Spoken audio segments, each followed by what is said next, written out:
អស់ជាមួយចាខ្ញុំជឿថាបងប្អូនទាំងអស់នឹងយល់ពីយុទ្ធសាស្ត្រនិងដំណើរគោលការណ៍គោលចំហគណៈបកសង្គ្រោះជាតិដែរចឹងខ្ញុំសូមឲ្យបងប្អូនបន្ត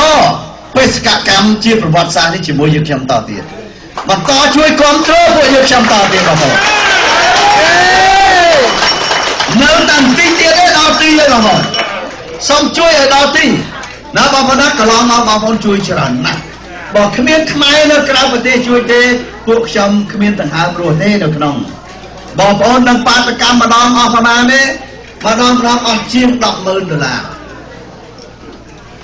បាតកោមក 50,000 នាក់មិនអ្នកតែ$3 5ទៅ 10,000 ម្ដង$3មិនឲ្យគាត់ទេគាត់តែយើងជួលឡានមិនទិញតង់ប្រត់ដបូលនេះអាចទេម្នាក់ប៉ាន់មធ្យម$3អស់5ទៅ $10,000 លើសេបាតកម្មប្រមាណដងនេះចិត្តលៀនដែរបងប្អូនច្រើនបើទៅសួរលុយមកពីណា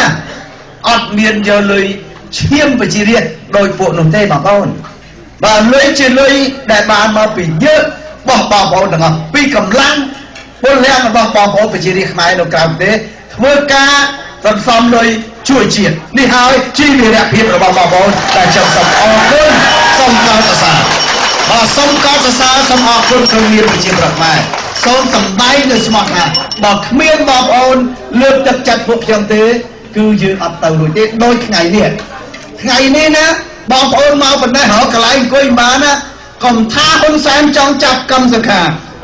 ចង់ធ្វើអីក៏កម្មសខាត្រូវតែទៅតស៊ូតទល់តទៀតដែរអត់ខ្លាចទេ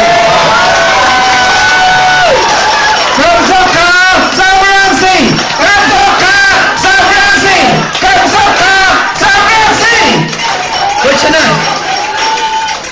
ថ្ងៃនេះខ្ញុំសូមអំពាវនាវឲ្យបងប្អូនមេត្តាបន្តចូលរួមគ្រប់គ្រងគណៈបកសង្គ្រោះជាតិ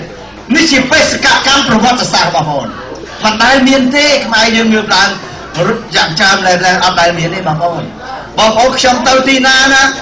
ចាប់ហែកដៃហែកជើងដៃខ្ញុំនេះក៏នឹងមុតកញ្ចក់ពួកគាត់លៀមជ្រះបាទ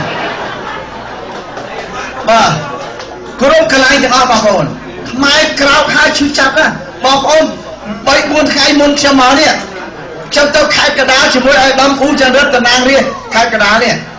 មានក្មេងស្រីម្នាក់គាត់ឡើងនិយាយបងប្អូនគាត់សុំឡើងមីក្រូគាត់ថាគាត់អត់ដែលមានឱកាសសោះគាត់ចង់យូរហើយដើម្បីមានឱកាសនិយាយក្នុងមីក្រូម្ដងគាត់ថាគាត់សុំតែបន្តិចទេនិយាយសារនយោបាយមួយសារខ្លីមួយទេបងប្អូនដឹងគាត់និយាយថាម៉េចទេគាត់ថាខ្ញុំសូមប្រាប់ទៅហ៊ុនសែនថាខ្ញុំស្អប់ហ៊ុនសែនឯងណាស់នឹងហើយដែរតែគាត់ឡើងគាត់ថាសុំតែប៉ុណ្ណឹងទេអស់ចិត្តហើយបាទដល់ពួកខ្ញុំថាមិនក៏បានគាត់ស្អប់ហ៊ុនសែនណាគាត់ថាឥឡូវចាំគាត់ប្រាប់ទី1គាត់កើតមកជាកូនអ្នកក្ររៀនចប់បាក់ឌុបហើយចង់រៀនមហាវិទ្យាល័យអត់លុយរៀនដូចកូនគេ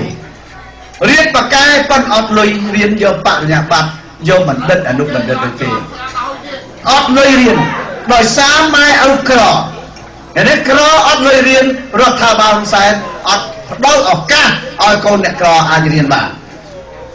ទី2គាត់ថាដល់រៀនត្រឹមបាក់ឌុបហើយអត់លុយរៀនទៅមុខទៀតអត់ការធ្វើទៅស៊ីឈ្នួលស្រុកសៀមស្រុកយួនគេស្រុកសៀមស្រុកម៉ាឡេគេធ្វើបាន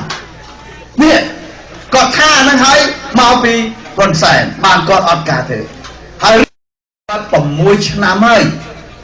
អត់ការធ្វើ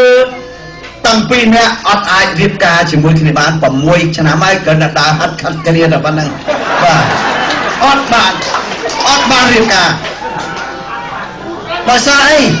ដោយសារការដឹកនាំរបស់ហ៊ុនសែន